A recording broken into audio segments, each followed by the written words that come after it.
하나님의 말씀 합독하도록 하겠습니다. 오늘 선포된 말씀 신약성경 마태복음 16장 21절 말씀입니다. 함께 하나님의 말씀 받들어 올리겠습니다.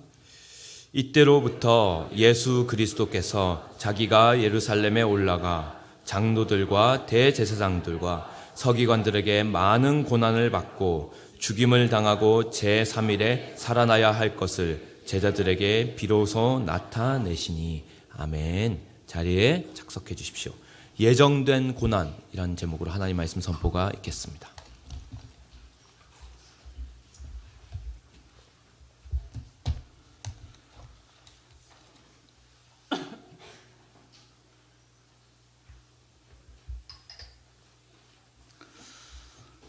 먼저 성도님들의 배려와 기도 덕분에 안식을 잘 보낼 수 있었습니다. 깊이 감사드립니다. 더욱 주님께 박수. 더욱 목양 일념으로 보은하는 종이 되도록 더 노력하겠습니다. 어떤 인물의 업적을 기릴 때에는 보통 그 사람이 살아있는 동안 행하거나 또 그 사람이 성취한 일들을 떠올리기 마련입니다. 특별히 그 인물이 성취한 것들 가운데서도 가장 의미가 깊거나 또 탁월한 일들을 생각합니다. 그런데 예수님의 생애와 사역을 소개하고 있는 복음서는 특이하게도 예수님의 생애 마지막에 당하셨던 참으로 비참한 죽음, 또 그 비참한 고난을 소개하는 데 집중합니다.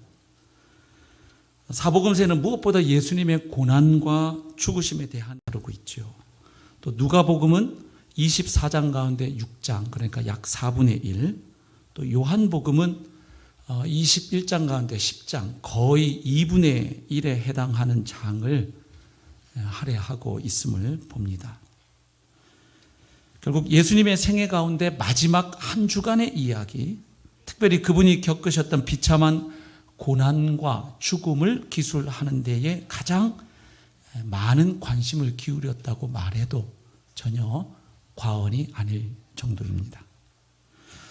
물론 복음서를 읽어보지 못한 분들도 또 기독교를 처음 접하는 분들도 예수님의 고난과 죽음이 대단히 강조되고 있구나 하는 사실을 어렵지 않게 발견할 수 있습니다.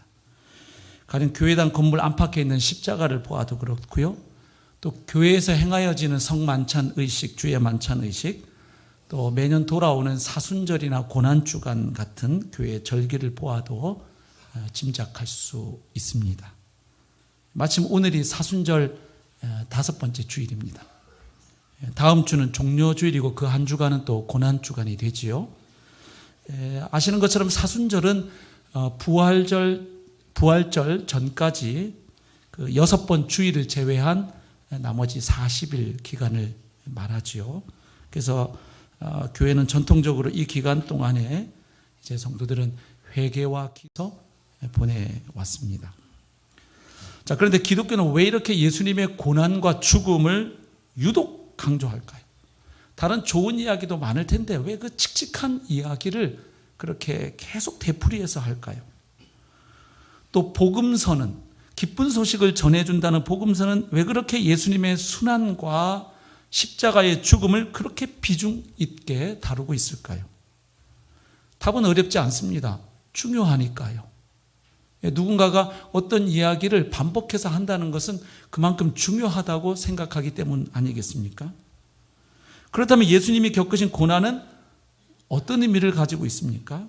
왜 중요합니까? 예수님 자신에게는 그 고난이 어떤 의미가 있었고 오늘을 살아가는 우리에게는 그 고난이 어떤 의미를 가지고 있을까요? 오늘 본문 말씀을 중심으로 이 질문에 답을 다시 한번 찾아보려고 합니다. 오늘 본문은 예수님께서 제자들에게 처음으로 자신의 고난과 죽음에 대해서 예고하시는 말씀입니다. 이른바 순환 예고라고 말하죠. 그런데 예수님의 이 말씀에는 배경이 있습니다. 그 배경은 베드로의 그 유명한 신앙 고백과 관련이 있지요. 앞에 13절 보시면 예수님께서 가이사랴 빌립보 지방에 가셨을 때 제자들에게 질문을 하십니다. 첫 번째 던진 질문은 이것이죠. 사람들이 인자를 누구라고 하느냐.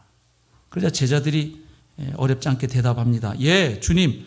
사람들이 더러는 주님을 가리켜서 침례 요한이라고 하고 더러는 엘리야, 또 어떤 사람들은 주님을 가리켜서 예레미야나 선지자 중에 한 사람이라고들 이야기합니다. 그러자 예수님께서 다시 질문하십니다. 그러면 너희는 나를 누구라 하느냐? 그때 베드로가 대답하지요. 주는 그리스도시요 살아계신 하나님의 아들이시니이다. 예, 아멘. 이 유명한 고백이 있고 나서 잠시 후에 예수님께서 오늘 본문의 말씀을 하셨던 것입니다. 예. 그러니까 본문 말씀과 베드로의 신앙 고백 사이에는 무언가 밀접한 관련이 있다는 것을 알게 되죠. 다시 말하면 베드로가 고백한 내용, 예수님이 그리스도라고 하는 고백과 예수님께서 예고하신 그분 자신의 고난과 죽음이 그리고 부활이 아주 밀접한 연관이 있다는 사실을 알게 됩니다. 베드로의 고백에 등장하는 이 그리스도라는 낱말이 매우 중요한 낱말이죠. 헬라어입니다. 크리스토스. 그래서 이 그리스도라는 단어의 뜻은, 문자적인 뜻은 잘 알고 계십니다. 어떤 뜻이죠? 기름 부음을 받은 자. 영어로는 the anointed one. 기름 부음을 받은 사람, 뭐 이런 뜻입니다. 그래서 히브리어로는 마시아흐, 그 다음에 아람어로는 메시아에 상응하는 단어입니다. 그러니까 같은 말이에요. 마시아흐, 메시아, 그리스도 다 같은 뜻입니다. 기름 부음을 받은 사람. 예, 저는 어릴 때 기름 부음을 받았다 그래서 참기름집 아들인 줄 알았습니다. 기름을 뒤집어 썼나? 왜 사람한테 기름을 부을까? 예. 성도님들은 그런 생각 안 하셨죠? 저는 했어요. 이렇게 목사가 되어 있는 것은 전적인 하나님의 은혜입니다. 예. 예. 이스라엘 사람들에게 기름 부음을 받았다는 것은 그 뜻이 분명합니다. 아주 쉽게 말하면 하나님께 임명장을 받았다, 이런 말입니다. 즉 하나님의 일을 하기 위해서 특별히 세움받고 임명받은 그런 사람들을 가리키는 용어입니다. 특별히 구약시대에는 왕이나 제사장 그리고 선지자들이 이제 그 직무를 수행하기 전에 먼저 기름 부음을 받은 데서 유래한 단어입니다. 그러니까 직무를 시작하기 전에 먼저 기름 부어서 세웁니다. 그리고 나서 이제 맡은 바 직무를 감당하게 되는 거죠. 그래서 하나님의 일을 하기 위해서 하나님에 의해 선택되고 성별된 사람들을 가리키는 용어가 바로 그리스도 혹은 메시아였던 것이죠. 자, 그런데 시간이 흐르면서 이 그리스도 혹은 메시아라고 하는 단어가 좀 더 특별한 의미를 가지게 됩니다. 즉 단순히 하나님의 일을 하기 위해서 기름 부음을 받아 세워진 사람, 이런 의미를 넘어서 이제 장차 하나님이 보내실 종말의 구원자라는 뜻을 가지게 됩니다. 그런 칭호로 발전하게 됩니다.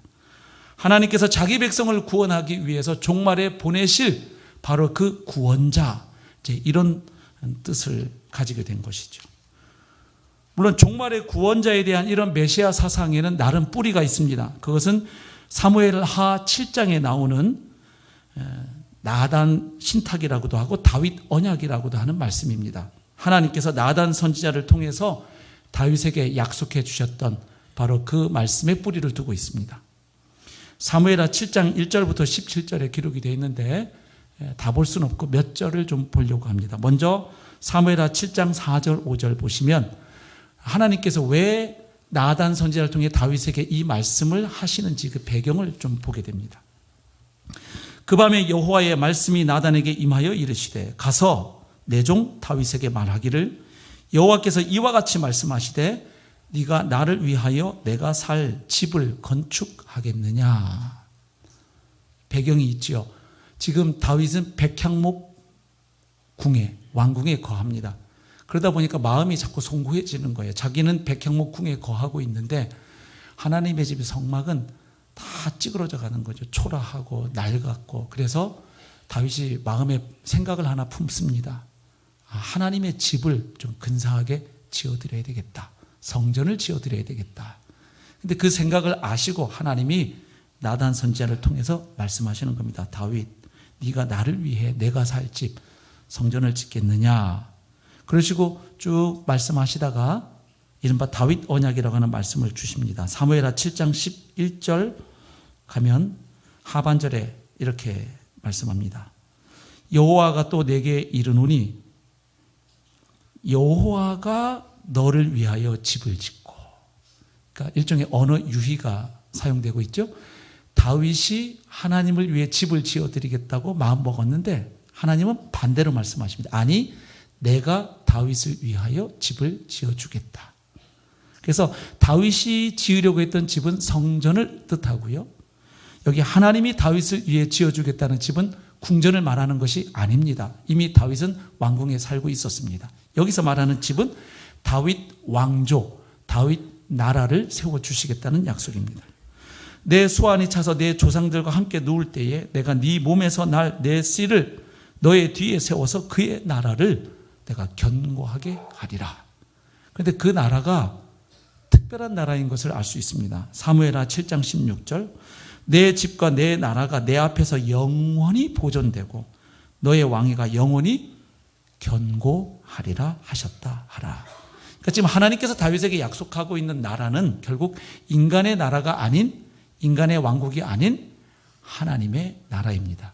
왜냐하면 영원한 나라는 하나님 나라밖에 없기 때문입니다. 자, 그런데 이제 이 약속을 받은 이후 이스라엘의 역사가 어떻게 전개됩니까? 실제로 다윗이 죽고 다윗의 아들인 솔로몬이 왕위에 오릅니다. 예, 실제로. 그리고 솔로몬은 아버지가 준비해 두었던 그 모든 건축 재료를 사용해서 실제로 하나님의 집 곧 성전을 건축합니다. 그래서 다윗의 언약이 부분적으로 성취되는 것처럼 보였습니다. 그런데 일이 생깁니다. 솔로몬의 아들인 르호보암 왕 때 통치를 잘못해서 나라가 분열됩니다. 두동강이 나서 북왕국 이스라엘 10지파가 합류하고 그리고 남왕국은 베냐민과 유다 지파 두 지파가 함께해서 북왕국 이스라엘, 남왕국 유다 이렇게 두 나라로 쪼개어집니다. 그럼에도 불구하고 하나님의 약속은 이루어져 갑니다. 왜냐하면 북왕국 이스라엘은 계속되는 그 반역, 쿠데타로 인해서 왕조가 계속 뒤바뀝니다. 그러다가 결국 주전 722년에 아수르 제국, 아시리아 제국에 의해서 북왕국은 멸망해버립니다. 그러나 다윗이 속해 있던 그 유다 지파가 있는 이 다윗 왕국, 유다 나라는, 남왕국 유다는 계속 나라가 지속이 되죠. 예. 그리고 다윗의 후손들이 어찌됐든 왕위에 오릅니다. 좀 질이 멸렬한 부분도 있긴 한데 어찌되었든 북왕국 이스라엘은 왕조가 계속 바뀌었지만 남왕국 유다는 그래도 어찌되었든 다윗의 아들들이 계속 왕위에 오르게 됩니다. 그렇게 이 약속이 이루어져 갑니다. 그런데 결정적인 사건이 일어납니다. 그 사건을 통해서 다윗 왕국의 왕이 된 이 다윗의 후손들, 다윗의 아들들이 말하자면 이 다윗 언약에 약속되어 있는 그 이상적인 다윗의 아들이 아니라는 사실이 드러나고 맙니다. 왜냐하면 다윗 왕국도 결국 주전 586년에 바벨론 제국에 의해서 나라가 완전히 망해버립니다. 그리고 하나님의 언약 백성들은 그 이방 나라, 이방 땅의 포로로 끌려가게 됩니다. 영원하리라고 예상했던 다윗 왕국의 몰락은 이스라엘 사람들에게 큰 충격이었습니다. 왜냐하면 다른 건 몰라도 예루살렘에 성전이 있었습니다. 성전은 하나님이 임재하시는 표상이었어요. 그러니까 하나님이 계신데 어떻게 이 도성이 망할 수가 있느냐, 이게 이스라엘 사람들의 생각이었단 말이에요. 그런데 망했어요. 그러니까 충격이죠. 왜냐하면 당시 사람들 생각에는 결국 그러면 여호와 하나님이 다른 이방의 신들에게 패배했다는 의미가 되거든요. 그런데 유대인들은 시간이 흐르면서 왜 그 일이 일어난지를 알게 됐지요. 하나님의 선지자들을 통해서 유다가 망한 것, 그리고 이방 나라의 포로로 끌려간 일도 사실은 하나님의 언약에 따라 일어난 일임을 깨닫게 됩니다. 다윗 언약보다 앞서 이스라엘 백성이 하나님과 맺었던 언약이 하나 있습니다. 무슨 언약이죠? 모세 언약, 시내산 언약이라고 합니다. 출애굽기 19장에서 24장에 그 언약 체결 장면이 기록되어 있고, 그 하나님과 맺은 언약, 그리고 하나님이 그들에게 언약 백성에 주신 그 법의 구체적인 내용이 신명기에 아주 잘 기록이 되어 있습니다. 핵심은 이거죠. 그들이 하나님의 은혜로 들어간 가나안 땅에서 계속 하나님의 법에 순종하고 하나님과 올바른 관계를 맺게 되면 그들에게 주어진 그 복이 계속 유지가 됩니다. 그리고 이 세상 어느 민족도 받지 못한 놀라운 복을 그들이 누리게 되어 있었습니다. 그러나 반대로 그들이 하나님의 언약을 깨고 하나님의 법을 어기고 불순종하고 계속 우상숭배의 길로 걸어가게 되면 단계별로 징벌을 받다가, 그럼에도 계속 그 길로 가게 되면 결국 나라가 망하게 되고, 하나님이 은혜로 주신 가나안 땅에서 오히려 그들이 뽑혀서 이방 나라에 흩어지게 되리라는 것을 이미 약속했던 것입니다. 그래서 깨닫게 되는 거예요. 어떻게 하나님이 계신다고 여겼던 이 나라가 망할 수 있는가, 그렇게 생각했다가 이것도 하나님이 약속하신 그 일의 성취로구나, 그것을 깨닫게 됩니다. 그러면서 또 자연스럽게 새로운 기대를 품게 되죠. 그러면 언약에 신실하신 하나님이 시내산 언약, 모세 언약을 지키셔서 우리가 이렇게 망하게 되었다면, 그렇다면 또 다른 언약인 이 다윗 언약은 어떻게 되는 것인가? 하나님의 약속에 의하면 다윗의 후손 가운데 하나님이 한 사람을 하나님 자신의 아들로 삼아서 하나님을 대신하여 그가 하나님의 백성을 다스리고 통치하게 하시고, 그리고 그분이 다스리는 그 나라는 영원한 나라라고 말씀하셨는데, 그래서 그 약속이 솔로몬을 통해서 이루어지는 줄 알았고 스룹바벨을 통해서 이루어지는 줄 알았는데 아니었단 말이에요. 그러면 과연 이 다윗 언약을 지키러 오실, 성취하러 오실 그 사람은 누구인가? 이 기대를 품게 되는 것이죠. 그래서 다윗의 씨, 다윗의 가지, 다윗의 순, 다윗의 아들, 다윗의 자손, 이렇게 표현되는 종말의 구원자가 와서 그 약속을 성취할 것을 기대하게 되는 것입니다. 그래서 다시 다윗 왕국을 회복하리라고 기대하게 됩니다. 왜냐하면 시내산 언약을 지키신 신실하신 하나님은 또한 다윗 언약도 지키실 하나님이셨기 때문이죠. 자, 그런데 바벨론 포로 이후에 이 예수님이 오실 때까지 그 수백 년의 세월 동안 이 종말의 구원자라고 하는 이 메시아 사상이 더 아주 강화되고 강력해집니다. 그들의 그 배경, 그 상황과 관련이 있어요. 여러분, 우리나라가 일제의 지배를 36년 받았거든요. 그런데도 아직도 친일 잔재가 완전히 청산되지 않았다고 보통 얘기하잖아요. 그런데 바벨론 포로에서 돌아왔죠. 그들이 다시 본토로. 그러나 그 뒤에 역사는 어떻게 전개됩니까? 또다시 페르시아 제국의 속국이 됩니다. 그래서 거기서 벗어나기를 기대했는데 그 다음에는 그 유명한 그 알렉산더 왕 아시죠? 헬라 제국, 그리스 제국의 또 지배와 억압을 받게 돼요. 그리고 예수님 당시에는 로마 제국의 지배를 받고 있었습니다.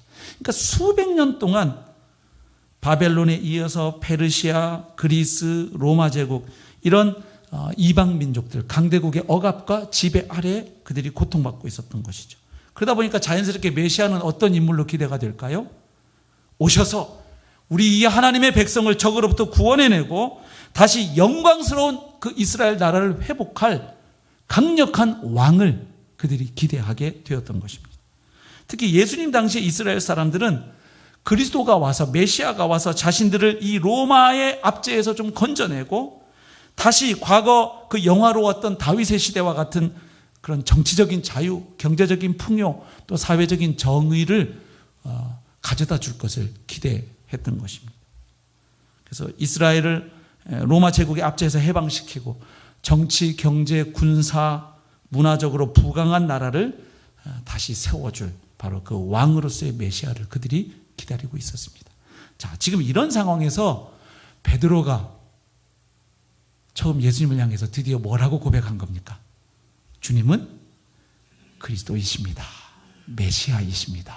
이렇게 고백했죠. 물론 베드로도 이때 당시는 다분히 그때 이스라엘 백성들이 기대했던 그런 메시아 개념을 가지고 고백했죠. 그래서 잠시 후에 주님께 또 혼나는 장면이 나오잖아요. 예. 자, 이런 상황에서 예수님이 하신 말씀이 자신의 고난과 죽음 그리고 부활을 예고하신 겁니다. 그러니까 결국 오늘 본문에 나오는 예수님 말씀은 베드로가 예수님을 향해서 했던 고백, 즉 예수님이 누구시라는 고백, 그리스도 곧 메시아라고 고백한 내용과 주님이 말씀하신 이 고난과 죽음 그리고 부활이 아주 밀접한 관련이 있다는 것이 드러나죠. 그런데 이 이야기를 하실 때 주님이 쓰신 그 표현을 잘 살펴볼 필요가 있습니다. 무슨 이야기냐면 베드로의 고백을 들으신 다음 예수님께서 자신의 순환과 죽음, 부활을 예고하실 때 그저 시간이 흐르면 앞으로 이런 일들이 일어날 것이라고 단순히 미래에 있을 일을 그저 예측하거나 예고하는 차원이 아니었다는 것입니다. 그걸 어떻게 알 수 있나요? 주님이 쓰신 그 표현을 읽어보면 알 수 있어요. 다시 한번 본문을 보십시오. 이때로부터 예수 그리스도께서 자기가 예루살렘에 올라가서 장로들과 대제사장들과 서기관들에게 많은 고난을 받고 죽임을 당하고 제3일에 살아나리라는 것을 이렇게 되어 있지 않죠. 어떻게 되어 있습니까?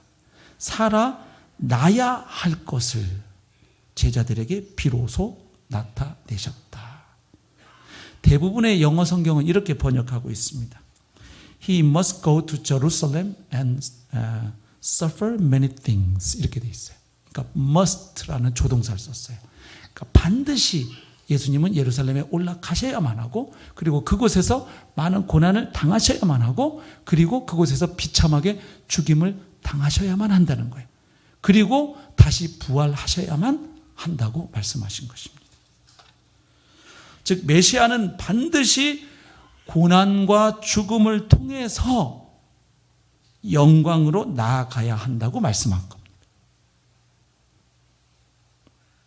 그러니까 이런 이야기를 하시는 거예요.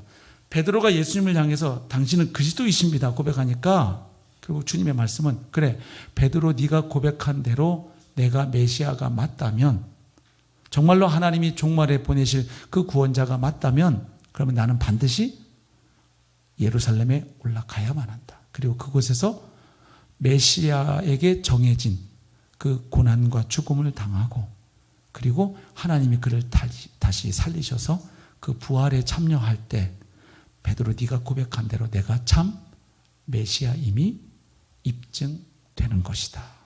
그 말씀을 하시는 거죠.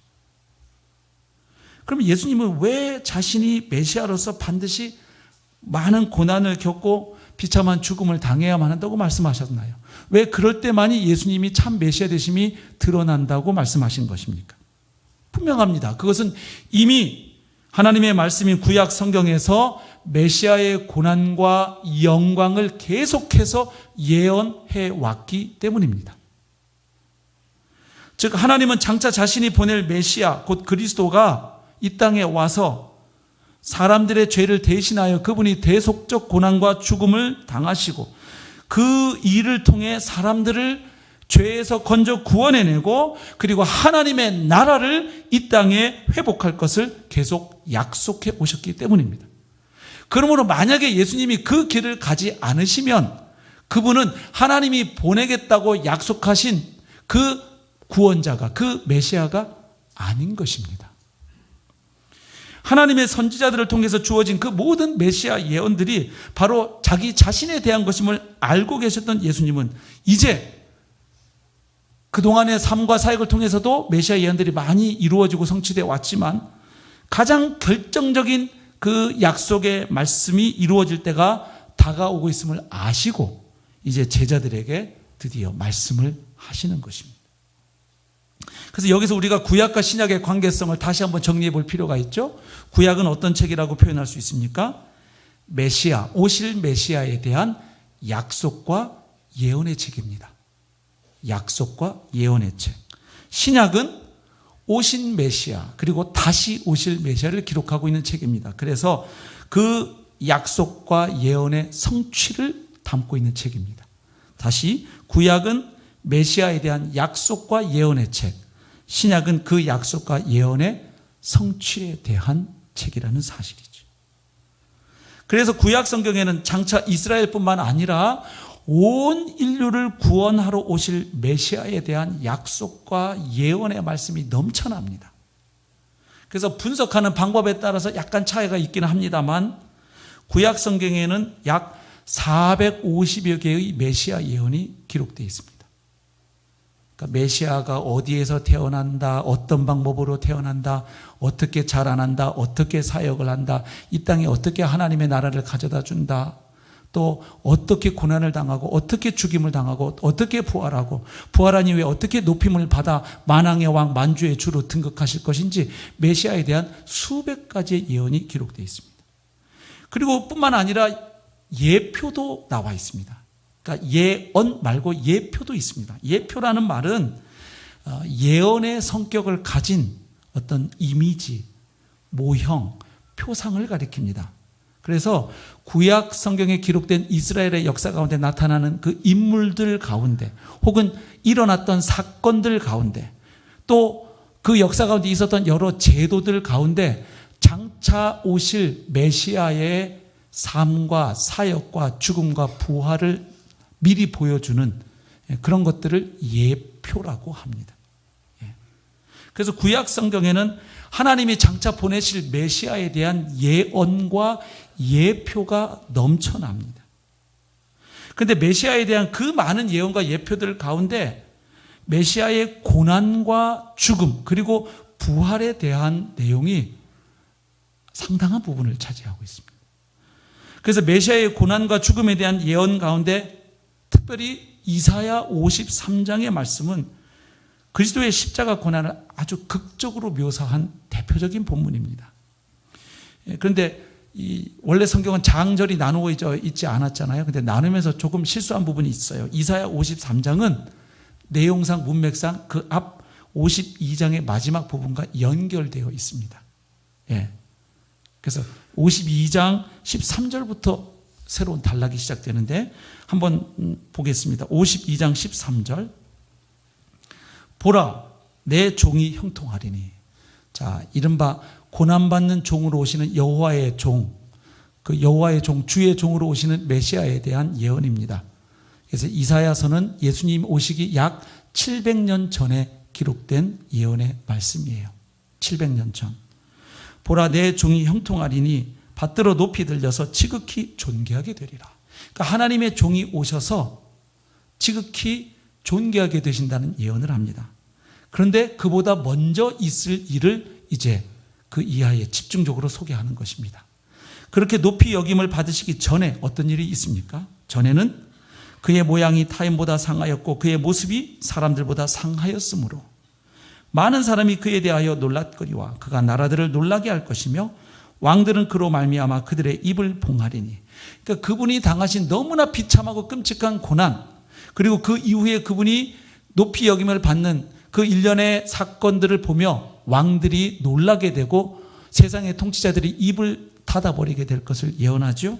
봉하리니 이는 그들이 아직 그들에게 전파되지 아니한 것을 볼 것이요 아직 듣지 못한 것을 깨달을 것입니다. 그리고 이제 53장에 넘어오면 그분이 당하실 대속적 고난을 생생하게 묘사합니다. 시간 관계상 다 읽지는 못하고 몇 절을 봅니다. 53장 3절부터 6절은 한번 같이 읽으면 좋겠습니다. 같이 읽어보실까요? 시작. 그는 멸시를 받아 사람들에게 버림받았으며 마치 사람들이 그에게서 얼굴을 가리는 것 같이 멸시를 당하였고 우리도 그를 귀히 여기지 아니하였도다. 그는 실로 우리의 질고를 지고 우리의 슬픔을 당하였거늘 우리는 생각하기를 그는 징벌을 받아 하나님께 맞으며 고난을 당한다 하였노라. 그가 찔림은 우리의 허물 때문이요 그가 상함은 우리의 죄악 때문이라. 그가 징계를 받음으로 우리는 평화를 누리고 그가 채찍에 맞음으로 우리는 나음을 받았도다. 우리는 다 양 같아서 그릇 행하여 각기 제 길로 갔거늘 여호와께서는 우리 모두의 죄악을 그에게 담당시키셨도다. 아멘. 근데 한 가지 좀 특이한 것은 700년 후의 일을 내다보며 예언하는데 이사야 선지자가 쓰고 있는 시제는 무슨 형을 쓰고 있나요? 이런 일이 있을 것이다 그러지 않고 뭐뭐 하였도다, 과거 시제를 쓰죠. 왜 그럴까요? 이사야는 예수님이 오셔서 고난당하실 시점에서 이 예언을 하는 게 아니라 그 일이 있고 난 한참 뒤의 시점에서 그 일을 다시 보면서 예언합니다. 왜냐하면 구약 성경에는 메시아가 와서 사역을 하지만 자기 백성이 그를 거절할 것을 이미 구약 성경은 예언해요. 그리고 신약 성경도 그것을 기록해 놓고 있어요. 하나님의 아들이 메시아가 왔지만 자기 백성이 그를 영접하지 아니하였다. 그렇죠? 그래서 지금 이사야는 그것도 이미 내다보죠. 그래서 뭐라고 고백합니까? 그는 여호와의 종으로 오시는 그분은 실로 진실로 우리의 질고를 지고 우리의 슬픔을 당했는데, 근데 그 사실을 모르는 백성들이 어떻게 생각한다는 거예요? 그는 징벌을 받아 하나님께 맞으며. 예수님이 십자가에 달려 죽을 때 유대인들 그렇게 생각했습니다. 신명기 21장 23절 말씀에 의거해서 나무에 달린 자마다 하나님의 저주를 받았다. 그래서 지금 나무에 달려 저주받아 죽어가는 예수는 절대로 누구일 수가 없다. 메시아일 수가 없다고 조롱했죠. 그래서 네가 메시아가 맞다면 한번 십자가에서 내려와서 우리로 하여금 믿게 하라. 예수님에게 조롱했죠. 그래서 그 뒤의 시점, 그러나 나중에 때가 차면 이스라엘 백성들이 다시 집단적으로 회개하고 돌아올 것을 또한 예언하고 있거든요. 그러니까 한참 뒤의 관점에서 주님의 고난을 바라보며 예언합니다. 그래서 무려 700년 뒤의 일을 말하면서도 지금 과거형을 쓰고 있어요. 예. 그리고 이어지는 7절과 9절에서도 여호와의 종이 당할 고난을 이사야는 생생하게 묘사합니다. 그리고 10절과 11절에 가서는 왜 그러면 여호와의 종으로 오시는 그 메시아는 이렇게 고난을 당하고 죽어야만 하는가, 그 이유를 분명하게 기술합니다. 이사야 53장 10절. 여호와께서 그에게 상함을 받게 하시기를 원하사 질고를 당하게 하셨은즉 그의 영혼을 속건 제물로 드리게 이르면 그가 씨를 보게 되며. 여기 씨는 육체적인 자손을 말하는 게 아니죠. 예수님은 총각으로 십자가에 달려 죽으셨습니다. 여기 씨는 바로 그분을 믿고 따를 사람들, 곧 하나님의 백성들을 이야기하죠. 수많은 그 예수를 믿고 따르는 추종자들, 하나님의 언약 백성들을 보게 되며 그의 날은 길 것이요 부활을 암시하죠. 또 그의 손으로 여호와께서 기뻐하시는 뜻을, 즉 이 세상의 모든 죄인들을 메시아를 통해 구원하시겠다는 그 하나님의 뜻을 성취하리로다. 그가 자기 영혼에 수고한 것을 보고 만족하게 여길 것이라. 십자가에서 주님 운명하시기 전에 테텔레스타이 다 이루었도다 말씀하셨죠. 나의 의로운 종이 자기 지식으로 많은 사람을 의롭게 하며 또 그들의 죄악을 친히 담당하리로다. 그러니까 그분이 오셔서 고난당하시고 죽으시는 이유는 그분의 죄로 인함이 아니라, 그분의 허물 때문이 아니라 바로 우리의 죄와 질고를 그분이 대신 지시고 담당하시는 대속적 고난이요 대속적 죽음인 것을 말씀해 주는 거죠. 결국 이사야 선지자는 이 땅에 하나님 나라를 회복하러 오실 메시아는 그가 이미 9장과 11장에서 예언한 것처럼 다윗의 후손으로 오시는 왕이 분명히 맞지만, 그러나 그 왕은 사람들이 기대하는 그런 정치적인 군왕의 모습이 아니라 하나님의 나라를 이 땅에 가져다 주시기 위해서는 먼저 그분은 죄인들을 위해 대신 고난당하시고 죽으시는 종으로 나타나실 메시아임을 예언해 주었던 것입니다. 물론 이사야 선지자 외에도 메시아의 고난과 죽음을 미리 내다보고 예언한 사람들은 많습니다. 가령 이사야 선지자보다 훨씬 오래전에 다윗 왕도 역시 성령의 감동을 받아서 메시아의 고난을 예언하는 시를 썼지요. 그 중에 시편 22편은 가장 잘 알려진 메시아 예언시입니다.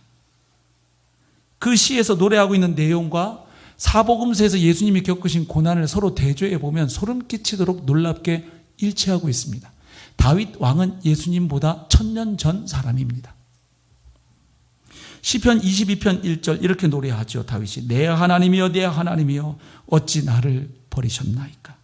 어찌 나를 멀리하여 돕지 아니하시오며 내 신음소리를 듣지 아니하시나이까. 이거 어디서 많이 들은 말씀 아니에요?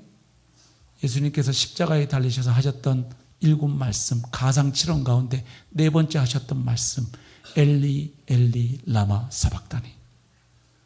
하나님조차 그 순간 고개를 돌리셨죠. 자기 아들이었고 영원전부터 친밀하게 교제해왔던 아들이지만 인류의 모든 죄를 대신 뒤집어 쓰고 그곳에 달려있는 아들을 아버지도 고개를 돌리십니다. 그래서 한 번도 아버지와의 친밀했던 영적 교제가 끊어진 적 없었던 주님은 그 순간 극심한 고통을 느끼시고 더 이상 아버지를 아버지라 부르지 못하고 나의 하나님, 나의 하나님, 어찌하여 나를 버리셨나. 그 고통을 호소하셨던 말씀이죠. 15절, 내 힘이 말라 질그릇 조각 같고 내 혀가 입천장에 붙었나이다.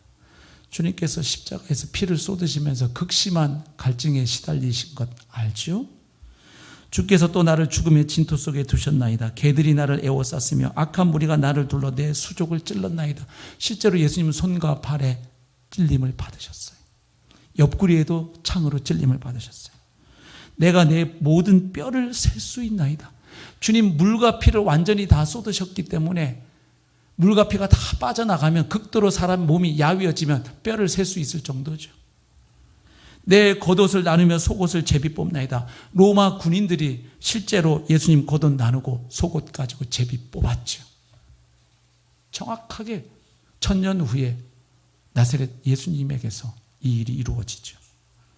그래서 이 사실을 예수님은 너무나 잘 알고 계셨기 때문에 드디어 제자들이 자신을 가리켜서 그리스도라고 메시아라고 고백을 하자 참 메시아의 길이 무엇인지를 가르쳐 주기 시작하신 말씀이 바로 오늘 본문입니다. 그리고 예수님은 오늘 본문에서 한 번 말씀하시는 것으로 그치지 않으셨어요. 아시죠?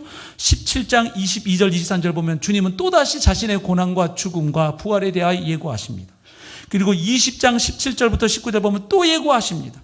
26장 1절 2절에서 또 말씀하십니다. 그리고 26장에 가보시면 죽기 전날 마지막 제자들과 가진 최후의 만찬 석상에서 이제 주님이 십자가에 달려 죽으실 그 죽음의 의미가 무엇인지를 설명하시죠. 특별히 포도주를 주시면서 받아 마시라고 하시면서 뭐라고 말씀하십니까? 마시라. 이것은 많은 사람을 위하여 흘리는 바 나의 피 곧 언약의 피니라. 그러니까 주님이 십자가에서 흘릴 피는 바로 죄인들의 죄를 사하기 위한 대속의 제사, 속죄의 제사이고 또한 우리를 참된 하나님의 언약 백성 만들기 위한 새 언약의 제물 혹은 제사인 것을 말씀해 주셨죠. 물론 그때는 제자들도 그 말의 의미를 다 알지 못했습니다. 그래서 요한복음 2장 22절 보면 제자들도 예수님이 죽은 자 가운데 살아나신 후에야 부활하신 후에야 성경과 예수께서 하신 말씀을 믿었더라 이렇게 돼 있죠. 놀라운 것은 예수님은 실제로 자기가 예고하신 대로 고난당하시고 죽으시고 부활하신 다음에도 똑같은 말씀을 하셨습니다. 아시죠? 누가복음 24장에 보면 엠마오 마을로 가는 두 제자에게도 너희들은 선지자들이 말한 것을 더디 믿는 사람들이다. 책망하신 후에 모세의 글과 선지자의 글 시편에 나를 가리켜 기록된 것이 바로 메시아의 고난과 영광, 그 예언이 주님의 고난과 죽음과 부활을 통해 어떻게 성취되었는지를 풀어주시죠. 그리고 조금 후에 보면 또 예루살렘에 모여있던 제자들에게 찾아가셔서 동일한 말씀을 주시죠. 말씀을 우리가 정리할 수 있겠습니다. 결국 예수님께서 당하신 고난은 결코 우발적인 사건이 아니었습니다. 그것은 예정된 고난이었습니다. 필연적인 고난이었습니다. 자발적인 고난이었습니다. 다시 말하면 예수님께서 당하신 고난은 예수님께서 미처 예상하지 못하셨던 어떤 일이 갑자기 그분에게 밀어닥친 것이 아니라는 사실입니다. 말하자면 예수님 자신은 제자들과 똑같이 이스라엘의 정치적인 군왕이 되리라는 기대와 소망을 품고 예루살렘에 입성하셨는데 그만 일이 꼬이는 바람에 제자 가운데 한 사람이 유다가 배신을 하고 이렇게 일이 갑자기 꼬이고 틀어지면서 일이 잘못되어서 어찌어찌 하다 보니 십자가에 처형당하신 것이 아닙니다. 주님은 제자 가운데 유다가 배신할 것도 이미 알고 계셨고 말씀하셨습니다. 누가복음 9장 51절을 보면 이 사실을 분명하게 알 수 있습니다. 예수님께서는 자신이 고난받고 죽을 때가 이제 코앞에 다가왔다는 사실을 인식하시고 자신을 이 땅에 보낸 그 하나님 아버지의 뜻에 순종하기 위해서 자발적으로 그 고난의 길을 걸어가기로 굳게 결심하셨습니다. 우리 누가복음 9장 51절 한번 같이 읽어볼까요? 시작. 예수께서 승천하실 기약이 차감해 예루살렘을 향하여 올라가기로 굳게 결심하시고. 왜 굳게 결심하셨습니까? 예루살렘에 올라가면 어떤 일이 기다리고 있는지를 주님은 너무나 잘 아셨기 때문에. 영광스러운 길이 아니었습니다. 승천하실 기약이 차갔다는 건 자신을 보내신 하나님 아버지께로 다시 돌아갈 때가 왔다는 겁니다. 그러면 이 땅에 오신 목적을 이루고 가셔야 되는 겁니다. 예수님 자신이 이 땅에 오신 목적을 가르쳐 주셨습니다. 인자에 온 것은 섬김을 받으려 함이 아니라 도리어 섬기려 하고 자기 목숨을 많은 사람의 대속물로 주려 함이니라. 그러니까 주님이 다시 승천하시려면 반드시 우리를 위한 대속 사역을 성취하시고 다시 아버지께로 가셔야 했던 거예요. 근데 이제 그때가 왔다는 걸 아시고 예루살렘을 향하여 올라가기로 굳게 결심하시는 거예요. 그 길이 쉬운 길이 아니기에 주님도 굳게 결심하셔야 했고, 그리고 그 때가 다가왔을 때 겟세마네 동산에서도 땀방울이 핏방울이 될 정도로 간절하게 아버지야 할만하시거든 이 잔을 내게서 지나가게 해주옵소서. 그러나 나의 뜻대로 마시고 아버지의 뜻대로 하옵소서. 그렇게 기도하심으로 그 길을 끝까지 걸어가실 수 있었던 것입니다. 그러므로 우리가 확신할 수 있는 것은 예수 그리스도의 고난과 죽으심이 바로 구약의 역사 속에서 면면히 흐르는 그 하나님의 약속과 하나님의 예언을 따라 이루어진 일이라는 사실입니다. 즉 하나님의 뜻에 따라 하나님의 예정에 따라 역사 가운데 일어난 사건이라는 것. 또한 하나님의 아들이신 예수님께서 자신을 이 땅에 보내신 그 아버지의 뜻에 온전히 순종하심으로 말미암아 일어난 일인 것입니다. 따라서 십자가 사건은 결코 우연히 일어난 사건이 아닙니다. 우발적으로 갑작스럽게 일어난 일이 아닙니다. 또한 나중에 제자들이 지어내고 포장하고 미화한 사건도 아닙니다. 그 사건은 오직 전능하신 하나님께서 예정하시고 계획하시고 약속하시고 예언하신 그대로 일어난 사건입니다. 주님을 찬양합니다. 결론적으로 예수님의 고난과 죽음 그리고 그분의 부활은 바로 그분이야말로 구약 성경에서 그토록 하나님이 계속해서 약속해 오신 바로 그 메시아 되심을 확증해 줍니다. 또한 그분의 죽음과 부활이야말로 우리를 죄와 사망에서 건져내는 하나님의 구원 사건인 것을 확증해 줍니다. 뿐만 아니라 하나님이 어떤 분이신지를 말해줘요. 저는 이번 주에 특별히 이 내용을 많이 묵상했습니다. 주님이 자발적으로 걸어가신 그 고난의 길, 아버지가 이미 약속하고 예정하고 예언해 놓으신 그 길을 주님이 아시고 걸어가셨다는 것은 결국 하나님이 어떤 분인지도 우리에게 말해줍니다. 하나님은 우리가 그분께 범죄한 우리의 죄악으로 인해서 죄의 종로를 타고 사망의 종로를 타고 그 죄로 말미암는 악과 고통에 둘러싸인 채 일생 그렇게 고통당하면서 사는 우리의 현실을 당연하다고 생각하시는 분 아니라는 거예요. 니네는 그렇게 고통당해도 싸다, 마땅하다. 감히 피조물인 주제에 창조주에게 도전하다니 니네는 평생 그렇게 살다가 영원한 지옥 형벌에 떨어져 영원토록 고통당해 마땅하다고 생각하시고 팔짱을 끼신 채 그저 우리의 고통을 바라만 보시는 그런 잔인한 신, 가학적인 신이 아님을 말해줘요. 오히려 그분은 우리를 위해서 자기 아들을 십자가에 제물로 내어주신 하나님, 그리고 함께 아파하시고 고통받으신 분임을 말해주는 것. 그분은 우리의 고통과 고난의 현실을 보면서 그것을 즐기면서 바라보는 잔인한 포악한 신이 아니라 우리 인생들의 고통 속으로 친히 들어오셔서 친히 고통받으신 신임을 말해주는 것. 그렇게 하심으로 그분은 우리의 구주가 되셨고 우리의 아버지가 되셨어요.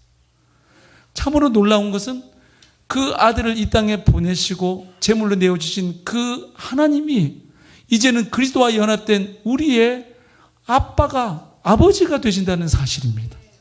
그리고 나를 위하여 대신 고난당하시고 죽으시고 부활하신 예수님이 나의 주가 되신다는 사실입니다. 그리고 주님이 나를 위해 고난당하고 죽으실 때는 내 죄짐만 감당한 게 아니라 이사야서 말씀에 하면 나의 질고와 내 수치와 우리의 질병과 연약한 것을 그분이 친히 짊어지시고 담당하셨다는 것을 의미합니다. 할렐루야. 안식을 마치고 교회 복귀해 보니까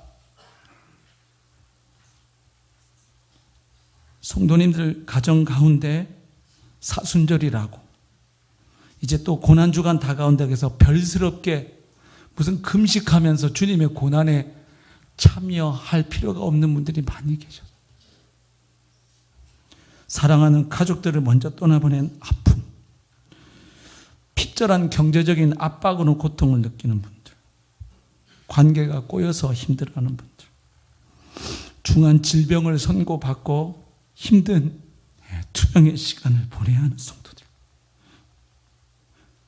그분들이 사순절 기간에 고난 주간에 무슨 주님의 고난에 동참한다고 밥 굶고 금식하고 그럴 필요 있어요? 이미 삶의 무게가 한심인데 그 성도들을 보면서 이 사순절 기간 말씀을 어떻게 증거해야 하나? 주님을 믿는 성도들에게도 다가오는 이 질병의 고통과 이 상실의 아픔, 이것을 우리가 어떻게 다시 바라보고 이겨낼 것인가? 우리 하나님은 우리가 고통받는 현실에 그분이 친히 인간되어 오셔서 우리의 그 고통을 친히 체휼하신 분입니다. 우리의 연약함과 질병과 질고를, 허물을 그분이 대신 지시고 감당하신 분이십니다. 그것을 통해 우리를 구원하게 아들을 내어주신 분이 우리의 아빠이십니다. 더 놀라운 것은 이제 곧 그 주님이 다시 오신다는 사실입니다.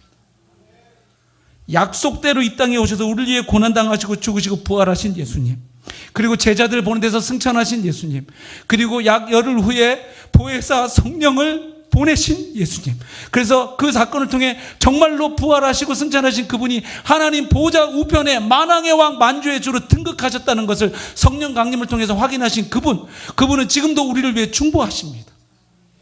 그리고 우리의 처소를 예비하고 계십니다. 그리고 하나님이 정하신 때가 되면 반드시 다시 오십니다. 그분이 다시 올 것을 어떻게 우리가 믿나요? 구약성경이 그토록 약속하신 모든 하나님의 약속들을 나사렛 예수 그리스도의 삶과 사역과 죽음과 부활로 역사 가운데 성취하신 하나님은 다시 그 아들을 이 땅에 반드시 보내셔서 완전한 하나님의 나라, 더 이상 고통과 악이 없는, 눈물이 없고 슬픔이 없는 그 완전한 하나님의 나라, 하나님이 인생들과 함께 거하시는 그 임마누엘의 축복이 허락되는 그 땅, 생수의 강이 흐르는 그 땅에서 영원토록 우리가 주님과 함께하고 왕노릇 할 것입니다. 주님의 이 약속이 공허한 약속이 아니도록 이미 역사 가운데 고난당하시고 죽으시고 부활하신 예수님, 성령을 보내셔서 오늘도 그분을 통해 주님 나라를 확장해 가고 계시는 주님을 찬양합니다. 그 주님을 다시 한번 바라보면서 우리가 다시금 용기를 낼 수 있기를 바랍니다. 소망 가운데 일어설 수 있기를 바랍니다. 그리고 그 놀라운 하늘의 은혜를 받은 자로서 주님이 가신 그 길을 나도 따르기로 결단할 수 있기를 축복합니다.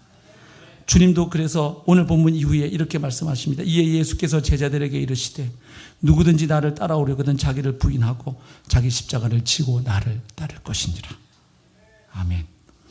그리고 하나님이 친히 우리 인생의 현실 가운데 들어오셔서 그분이 친히 우리의 고통 속에 걸어 들어오신 것처럼 그 은혜를 받은 우리도 이제 사랑하는 지체들 가운데 고통으로 힘겨워하는 지체들, 그리고 우리의 이웃들, 또 조금 더 확장하면 지금 속초와 고성에서 국가적 재난 수준의 산불로 너무나 고통하고 신음하는 우리의 이웃들, 그 고통에 우리도 연대할 수 있기를 바랍니다.